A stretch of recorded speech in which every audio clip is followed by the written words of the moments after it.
قرآن سے علاج کرنا ہے۔ اب کچھ لوگ کہتے نہیں وہ چٹھی میں بھی تو قرآن ہی لکھا ہوا ہے، تو میرے بھائی اللہ کے رسول صلی اللہ علیہ وسلم نے بتا دینا چاہیے تھا، اگر سہولت تھی امت کو کہ لکھ کر بھی لٹکانے سے فائدہ ہوتا تو بتا دینا تھا۔ میری امت کے لوگ سب تو پڑھے، آپ صلی اللہ علیہ وسلم کو تو بہت ساری باتیں امت کی بتا دی گئی تھی نا، تو بہرحال بتا دینا چاہیے تھا، میری امت پڑھ نہیں سکیں گی تو لہٰذا تم کیا کرو، وہ لکھ کے کر لیا کرو، ہے نا۔ اب میں ایک ایگزامپل دیتا ہوں، سمجھ لیجئے آپ بیمار ہیں، آپ دواخانے گئے، دواخانے جانے کے بعد ڈاکٹر نے کہا گولی نمبر 1، گولی نمبر 2، گولی نمبر 3، گولی نمبر 4، ان گولیوں کو 3 وقت صبح شام ایسا ایسا کھا لو۔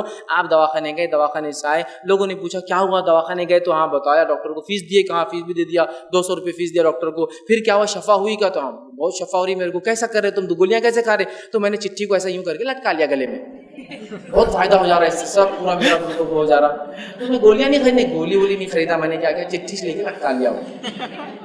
تو آپ مجھے بتائیے وہ ڈاکٹر کی چٹھی کو گلے میں لٹکانے سے فائدہ ہوگا؟